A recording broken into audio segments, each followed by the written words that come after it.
6월 15일 북한 뉴스 브리핑 시작하겠습니다.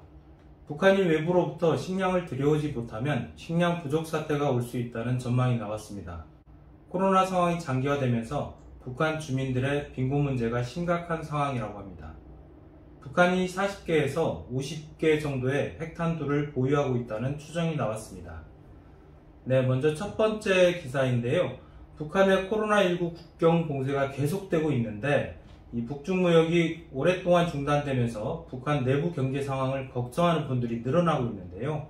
이 외부로부터 식량 수입이나 이 인도적 지원이 이루어지지 못하면 식량 부족 사태가 나올 수 있다, 이런 전망이 나왔습니다. 예, UN 세계식량농업기구죠. FAO가 14일 보고서를 공개했습니다. 북한 2021 식량 공급과 수요 전망, 이런 제목인데요. FAO가 그 북한이 보고한 내용들로 모아서만 이제 보고서를 쓴다, 제가 그 말씀 여러 번 드렸잖아요. 네. 그래서 북한의 곡물 소요량 1년에 필요한 양을 한 600만 톤 정도로 잡고요. 이것도 북한이 뭐 한 얘기입니다. 네네. 여기에 이제 밀과 보리, 옥수수, 쌀 이렇게 가을까지 수확 가능한 총 곡물 생산량을 약 490만 톤 정도. 490만 톤. 예, 그러니까 600만 톤 중에 490만 톤 빼면 한 110만 톤이 부족하다. 이런 단순 계산이 나오는데요. 그럼 110만 톤을 수입해 오든지 아니면 뭐 어떻게든 외부에서 들여와야 한다, 이런 계산이 되는 건데, 북한 당국이 FAO에 밝힌 우리가 이렇게 수입하겠다, 이 양은 20만 5천 톤 정도가 나왔습니다. 계산해 보니까 한 86만 톤 정도 빈다, 이런 건데요. 이 정도면 북한이 한 2달치 정도 식량이라고 계산이 되는데, 저희가 또 생각해 봐야 될 게, 북한이 그러면 식량 수입을 계획대로 하느냐. 물론 정부가 뭐 세금대로 이렇게 통으로 식량 수입을 해오면 계획대로 된다, 이렇게 볼 수 있는데, 현실에서는 외화벌이 회사들한테 다 식량 수입도 할당을 하고 있기 때문에 또 20만 5천 톤 더 할 수도 있다, 이렇게 가정을 해야 될 것 같습니다. 네, 앞으로 8월에서 10월 사이에 식량 위기가 올 수 있다, 이런 전망도 나왔어요. 예, 보통 과거에 북한 식량난 90년대 시절 이렇게 보면 춘궁기가 있죠. 4월, 5월 정도면 전년도 생산했던 식량들이 이제 거의 바닥이 난다 해서 춘궁기, 이런 말을 저희가 많이 했는데, 또 하나 어려운 시절이 뭐냐면 이제 옥수수 수확, 쌀 수확이 시작되는 한여름. 7, 8, 9월 이때가 또 식량이 굉장히 어려웠어요. 그런 관행으로 볼 때 올해도 8월에서 10월까지 이 사이에 좀 힘들어지지 않겠냐, 이런 논리인데 이 논리가 좀 허점이 있긴 있습니다. 일단 저희가 북한 종합시장 시장가격, 그 식량 가격들을 모니터링 해보면 춘궁기, 하절기 이런 계절적인 요인이 이제는 많이 상쇄가 됐어요. 특별히 발견은 안 됩니다. 특히 지난해 1년 동안 코로나를 겪어봤는데도 유의미한 좀 차이를 발견하기 어려웠고요. 또 하나는 북한 당국이 과거처럼, 그러니까 80년대까지 통일적으로 전국에 식량 배급을 하던 그런 관행이 이제 진짜 예전 일이 돼서 주민들 대부분이 자기가 먹는 식량의 최소 절반 이상을 종합시장에서 구매해서 먹고 있습니다. 제 개인적인 추정은 한 3분의 2 이상은 뭐 주민들이 알아서 사 먹는 거 아니냐, 이렇게 보고 있는데요.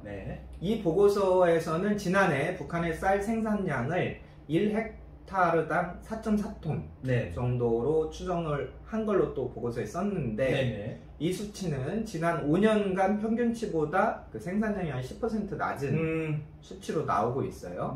물론 지난해 태풍 수해 피해가 아주 컸죠. 특히 곡창지대인 황해도 지역이 큰 타격을 받았는데, 그런 것들을 고려해보면 전반적으로 그 북한의 식량 생산량이 통계적으로 그냥 부족하다, 이렇게 단정적으로 보는 것은 조금 오류가 있지 않겠냐, 이렇게 좀 단서를 달고 싶습니다.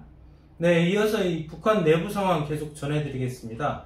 아시아프레스가 14일 보도한 내용인데, 코로나 상황에서 주민들의 이 빈곤 문제가 굉장히 심각해졌다고 하죠. 예, 북한이 지난해 1월 25일 공식적으로 국경을 차단했으니까 벌써 시간이 1년하고도 한 5개월 채우고 있습니다. 상당히 오랜 기간이죠. 그래서 북한에서도 역시 빈곤층의 생활고가 한계에 다다르고 있다. 저희가 좀 이렇게 이해를 해야 될 것 같아요.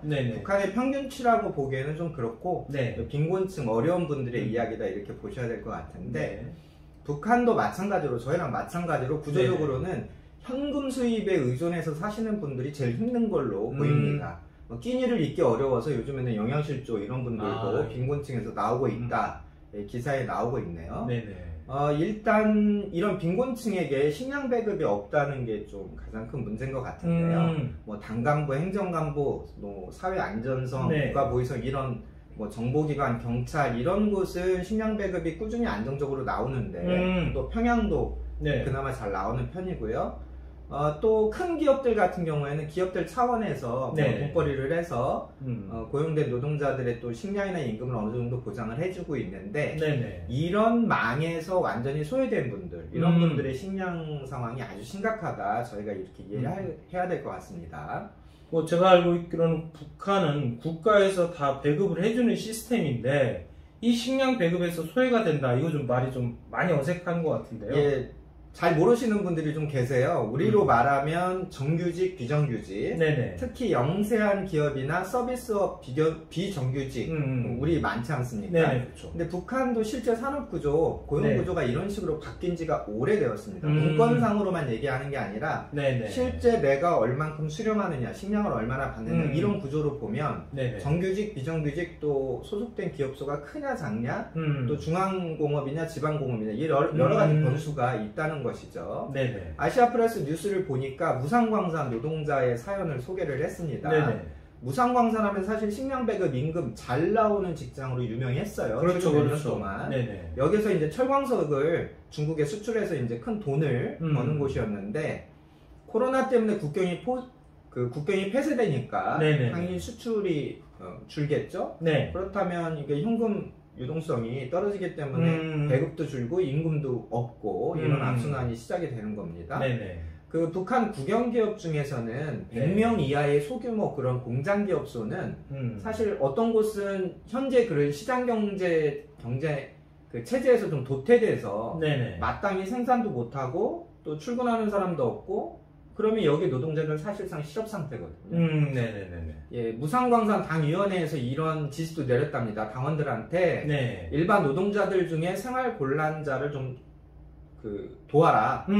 이런 대응도 나름 마련을 하고 있는 것 같은데 당원이라고 해도 어쨌든 임금 받고 배급 받는 것은 자기 소속 기업소니까 상황은 거의 비슷하지 않겠냐 이런 아쉬움이 남습니다. 네, 마지막 기사입니다. 이 북한이 40개에서 50개 정도의 핵탄두를 보유했다 이런 추정이 나왔는데요. 스톡홀름 국제평화연구소가 지난 14일 2020년 국제연감 보고서를 발표했는데 그 내용이 좀 나왔죠?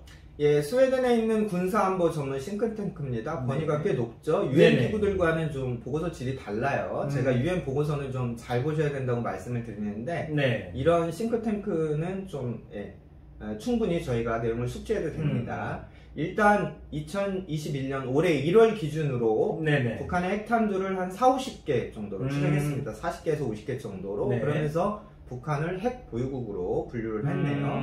그렇다면 미국, 러시아, 영국, 프랑스, 중국, 인도, 파키스탄, 이스라엘까지 여기에 북한도 추가가 된 겁니다. 지구에서 이제 공식적으로 핵 보유국 9개 나라가 되는 건데요. 이 싱크탱크에서는 지난해 보고서에서는 북한의 핵탄두를 30-40개 정도, 30개에서 40개 정도로 추정을 했는데 비록 추정치지만 올해는 10개가 늘었습니다. 우리가 밀가루 반죽을 이렇게 해서 뭐 칼국수를 끓인다 그러면 반죽 양을 보면 대충 몇 인분이 나오겠다 추정이 가능하잖아요. 그런 식으로 북한이 갖고 있는 핵분열 물질 배출량을 놓고 아주 러프하게 거칠게 이제 추산을 한 건데 물론 이 보고서에서도 불확실한 통계다 뭐 이런 단서는 달았습니다.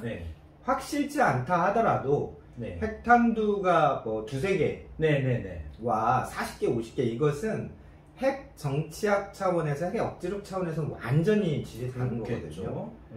사실 정부가 오늘 6월 15일이라고 해서 뭐 6.15 선언도 있는데 북한 왜 대화 안 하냐, 대화 좀 하자 뭐 이렇게 뭐 여러분들이 물었습니다.